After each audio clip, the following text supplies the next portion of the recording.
உங்கள் favourite TV ஷோக்களை இனி miss பண்ண தேவையில்லை. ZEE5 இல் முற்றிலும் இலவசமாக காணுங்கள். இங்கேயும் எப்பொழுதும். அவ்வளோ சண்டை போட்டோம் உங்களுக்காக அவர் கடைக்கு அட்வான்ஸ் கொடுத்துட்டு தானே போயிருக்காரு. நீங்களும் காலையில போய் இன்டீரியர் ஒர்க்லாம் பார்த்துட்டு தானே வந்தீங்க. அதுக்கு நான் கண்டவன் முன்னாடியில் அவனை விட்டு கொடுத்துட்டு இருக்க முடியுமா என்ன? அந்த புரோக்கர் யாருன்னே எனக்கு தெரியாது. அவனுக்கு முன்னாடி எனக்கும் ஆதிக்கும் சண்டை, அவன் கொடுக்குற பணத்தை நான் வாங்க முடியாதுன்னு சொல்லிட்டு இருக்க முடியுமா என்ன? இது எல்லாத்தையும் விட ஆதி எனக்கு வேற. எங்கள் அப்பா என்னை விலைக்கு தான் வச்சிருந்தாரு. என் பொண்டாட்டி கூட என்னை விலைக்கு தான் வச்சிருக்கிறான். ஆனால் ஆதி மட்டும்தாங்க என் கூட எப்பவுமே நிற்கிறவன். அப்படிப்பட்ட ஒருத்தனோட வாயிலிருந்து அப்படிப்பட்ட ஒரு வார்த்தை வந்தது தான் என்னால் கொஞ்சம் தாங்கிக்க முடியல. எங்கள் அப்பெல்லாம் என்னை பாசமாக ஒரு தடவை கூட என்னை கூப்பிட்டது கிடையாது. என்னை நம்பி ₹1 கொடுத்தது கிடையாது தெரியுமா? சரி அங்கே தான் அப்படின்னு பார்த்தா இங்கே வந்து ஆண்டாலும் என்னை மதிச்சதில்லை. அவங்க அப்பனை பற்றி பேசவே வேண்டாம். இதை பற்றி என்னை இது வரைக்கும் யாருமே எதுக்குமே நம்பினதில்லை. ஆனால் ஆதி மட்டும்தான் நம்பினா, முழுசாக நம்பினா. ₹1.5 கோடி என்னை நம்பி சும்மா தூக்கி கொடுத்தான். அதெல்லாம் நினச்சி நான் எவ்வளோ சந்தோஷப்பட்டேன்னு எனக்கு மட்டும்தான் தெரியும். ஆனால் அந்த சந்தோஷத்தை 2-3 நாள் கூட அனுபவிக்க விடாம அவன் அப்படி ஒரு வார்த்தையை பேசிட்டு போயிட்டான். அவன் சூழ்நிலை எனக்கு புரியுது. அவன் கோவத்தில் தான் அப்படி பேசினான்னு எனக்கு தெரியுது. ஆனால் அந்த வார்த்தை தான் உள்ளுக்குள்ள அப்படியே ஓடிட்டே இருக்குது எனக்கு. உடஞ்சிட்டேன். எங்கள் அப்பா என்ன உதவாக்குறேன்னு சொல்லுவார். எங்கள் அம்மா நான் உருப்பட மாட்டேன்னு சொல்லுவாங்க. எனக்கு பொண்ணு கேட்டு போகிற இடத்துலலாம் அப்பங்காசில் தானே உட்காந்து சாப்பிட்ருக்கிறேன். இவனுக்கெல்லாம் எப்படி பொண்ணு கொடுக்குறதுலாம் என்ன கேட்டிருக்கிறாங்க. ஆனால் அதெல்லாம் பரவாயில்ல. ஆனால் ஆதி சொன்ன அந்த வார்த்தை இப்படி ஒரு வலி.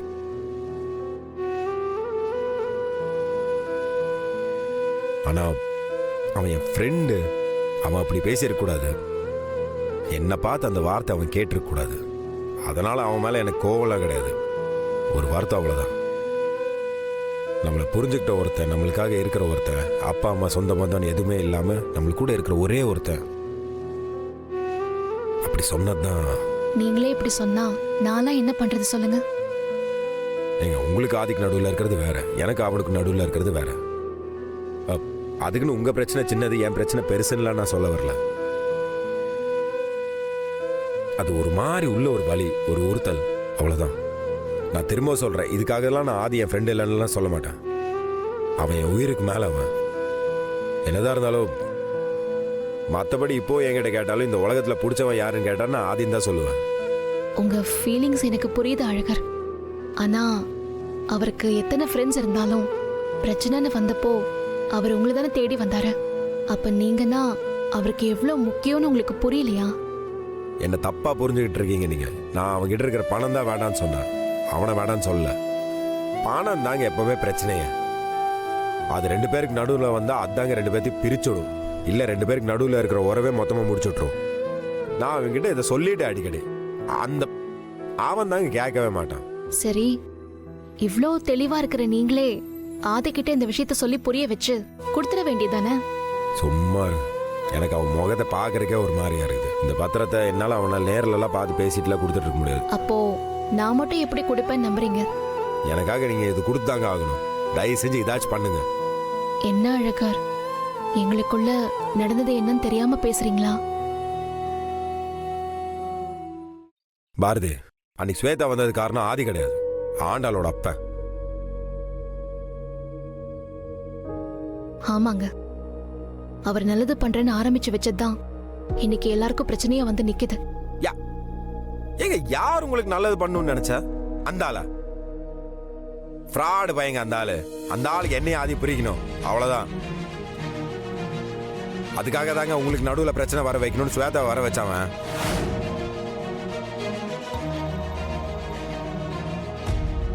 இது எதுவும் தெரியாம ஆதி கூட போய் இவ்வளோ பெரிய பிரச்சனையை பண்ணிட்டு நான் இந்த ஆளை ஆண்டாள் முன்னாடி காப்பாற்றணும்னு நினச்சிதான் இந்த ஆள் பண்ணதை யார்கிட்ட சொல்லாமல் இருக்குன்னு நினச்சேன் நான். ஆனால் உங்ககிட்ட சொல்லாமல் இருந்தால் இந்த விஷயம் பெருசாயிட்டே போகுது, தப்பாயிட்டே போகுது. அதனால தான் சொல்லிட்டு இருக்கேன் நான். சரி விடுங்க, முடிஞ்சது இது பேசி என்ன பிரச்சனை? அதெல்லாம் சரியாயிரும். உங்கள் கையில் தான் இருக்குது எல்லாமே. நீங்கள் மனசு வச்சா எல்லாமே மாறும். சரி நான் வரேன். அழகர் ஒரு நிமிஷம். இப்ப ஆதி திரும்ப வந்தார்னா நீங்க அவர் கூட பேசுவீங்களா மாட்டீங்களா? ஃப்ரெண்டுங்க, இப்படி கேட்டீங்க.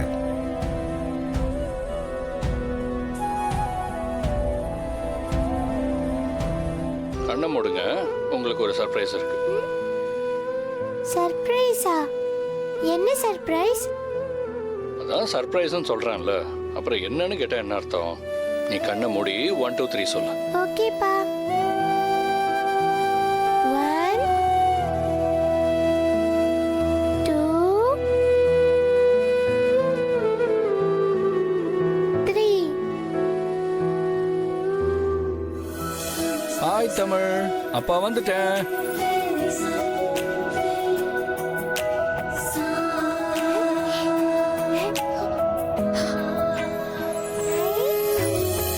ஆதி,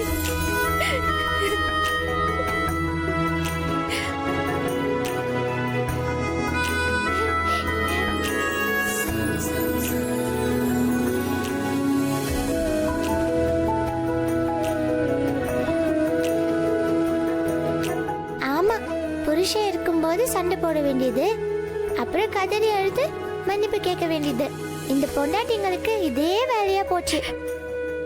அப்பா, இந்த தடவை அம்மாவை மன்னிக்க கூடாது சொல்லிட்டேன். தமிழ், இப்படி கட்டி பிடிச்சிட்டு இருக்கும்போது எப்படி தமிழ் மன்னிக்காம இருக்க முடியும்? ஆ, இந்த புருஷங்களையும் மன்னிக்கவே கூடாது. பொண்டாட்டியோட கண்ணீரை பார்த்தா போதும், உடனே உருகிடுவாங்க. இந்த புருஷங்களே இப்படிதான்.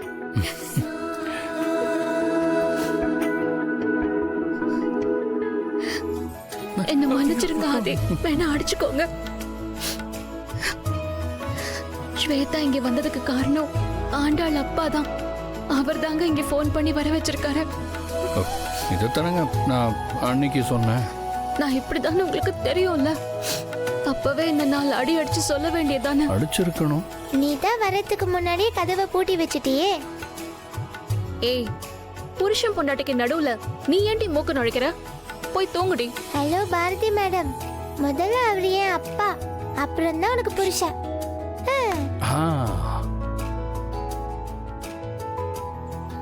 சாரி ஆதி.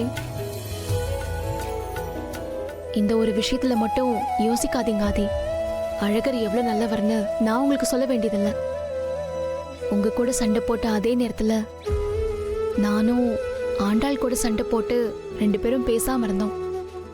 ஆனா அழகர் எங்க 2 பேரையும் மனசு கோணாம எந்த குற்ற உணர்ச்சியும் வராத மாதிரி சேர்த்து வச்சாரு. இப்போ அழகரும் நீங்களும் பேசாம இருக்கிறது எனக்கு குற்ற உணர்ச்சியா இருக்கு. ப்ளீஸ், எனக்காக நீங்க பண்ணுவீங்களான்னு தெரியல, ஆனா அழகருக்காகவாவது நீங்க போய் அவர்கிட்ட மன்னிப்பு கேட்கணும். ப்ளீஸ், தயவு செஞ்சு அவர்கிட்ட போய் மன்னிப்பு கேட்டு பேசுங்க. ஜீ5 ஆப்பை டவுன்லோட் செய்து அனைத்து எபிசோடுகளையும் இலவசமாக பாருங்க.